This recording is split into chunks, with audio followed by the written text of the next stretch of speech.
What's up, people? I'm back here once again with this 1979 FX Shovelhead. Today we're going to be working on changing the seat out for one that I have behind me, which is straight from Japan, a company called Whale & Co. They just make great seats. They're just, for swing arm shovels, they just look amazing. Obviously, a lot of people would get a custom seat made for a chopper, but being a swing arm bike, there's not many on the market, but I found this company in Japan that makes them handmade. Everything looks amazing. I've actually opened this box and got it out to have a sneak peek, and it's looks great. I'm also got the progressive suspension on this. I've got the 412s or the 412s, whatever you like to call them. And they're fully covered shocks. They just look like the old FL shocks on there. I just kind of like the look of those. Once you kind of get like a solid exhaust with it and then covered shocks, I just think it looks nice. So I'm going to be putting them on. So I'll do a quick time lapse of me getting everything off the bike again. I'm going to remove the rear indicators too. And then I'll do a little time lapse and then kind of show you along the way of doing the suspension first, and then I'll follow it up with the seat. So I hope you guys enjoy this episode. See you guys in a little bit.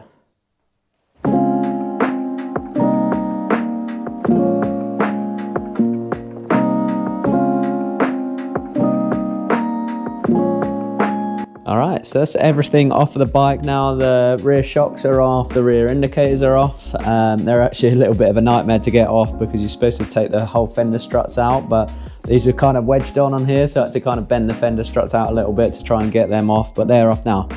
The problem I've run into is the bottom bolt that goes through the rear shock. One side is absolutely fine, the other side is just completely cross-threaded, so it looks like it's cross-threaded in the mount on the swing arm as well, so I might have to try and find a 3/4 inch UNF tap. I think it's 20 pitch, maybe it's 16 or 20 pitch, so I'm gonna have to try and find a new bolt and a tap for that, so bear with me and I'll get back to it. Alright, just come back from picking up some new bolts. If anyone's interested, they're 1/2 inch UNF bolts with a 20 pitch on there. I also picked up a tap to retap the threads on there for the same size, obviously. Luckily enough, one of the local garages just lent me this, so it's kind of handy. So now I'm just going to put the new shocks on. I'll just show you what they look like first, and then I'll show you them after I'm putting them on the bike.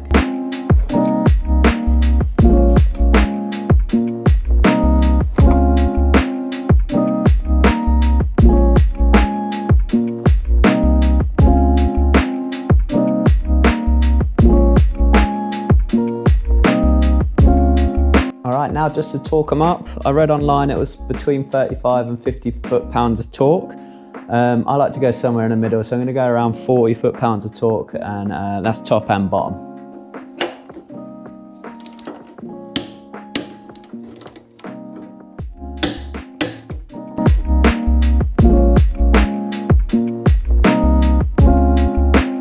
Alright, suspension's on, so now we have this seat from Whale & Co.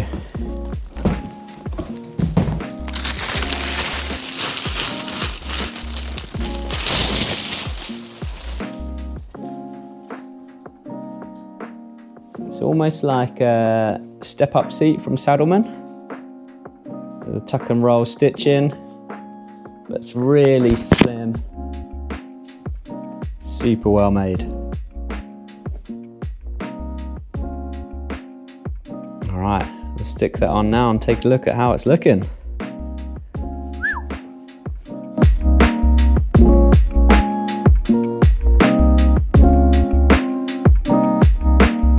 Alright, here we have it, seat and suspension on.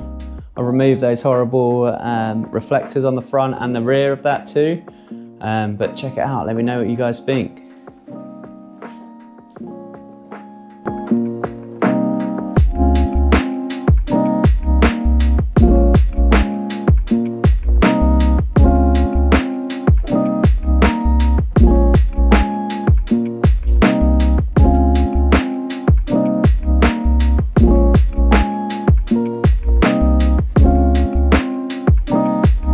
Alright, so next up is bars, risers and a new throttle body. I've actually got these kind of low bend Thrashing handlebars. They come like pre-slotted, which is cool. And I actually had these 4-inch risers already. I'm just going to use these, I think, just because it saves you a lot of money, doesn't it? Just pre-using stuff you've already got. I bought these and I run them for about probably 6 months and I just stuck them away. I've had them for years, but they're quite cool looking risers, really. And I think with a low bend bar, it'll give it kind of an aggressive look. So I'll crack on and get that all kind of sorted out and try and internally wire as much as I can.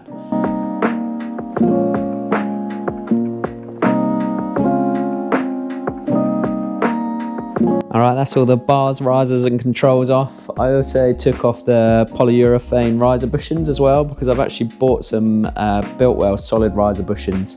I know they're supposed to take some of the vibrations out, but I just think once they start to perish, you kind of get that like floppiness in your handlebars. I actually really like quite a stiff handlebar. I don't mind the vibrations, to be honest with you. So I'm going to replace the riser bushings and then stick the bars and risers on, and then I'll sort out the controls and throttle body. Actually, looking at how these are wired up, I'm not sure I'm going to be able to internally wire these. They're just quite complex inside the controls on this. Without taking it all apart and then re-soldering everything, I'm probably better off to just kind of like pin it up as well as I can, you know.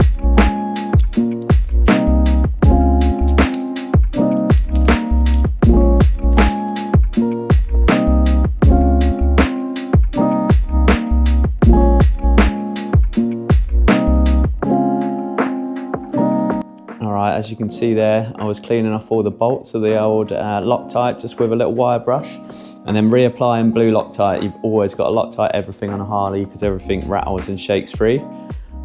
Here's just a quick mock-up of what they look like. I'm probably going to cut the bars down a little bit shorter.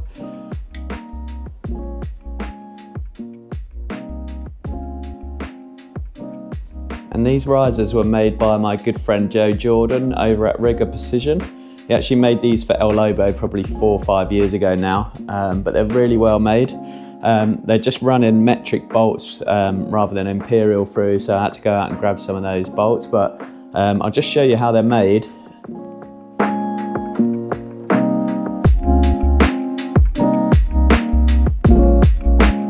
And then they run these little end caps that are just pinched by a little grub screw on there, which kind of sit over like this.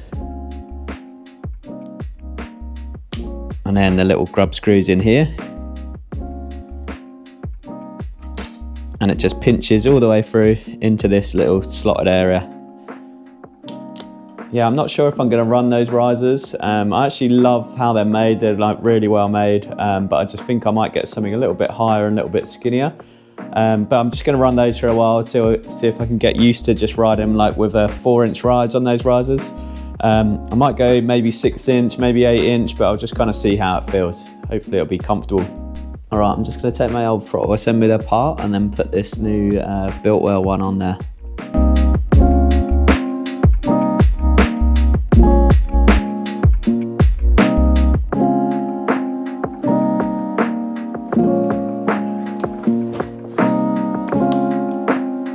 All right, throttle body's on, nice and snappy.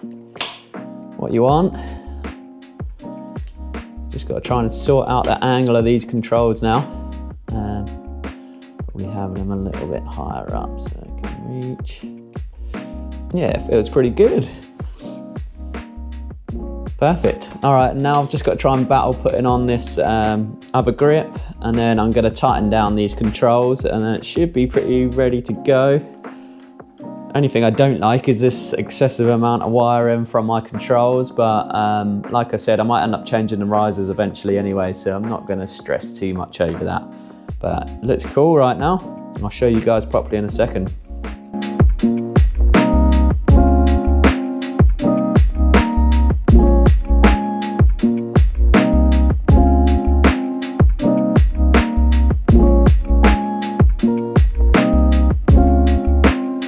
Alright guys, so that's the suspension, the seat, the horrible reflectors gone front and back, the new bars, the new risers, the new riser bushings, grips and throttle body, and I think that's it for this week.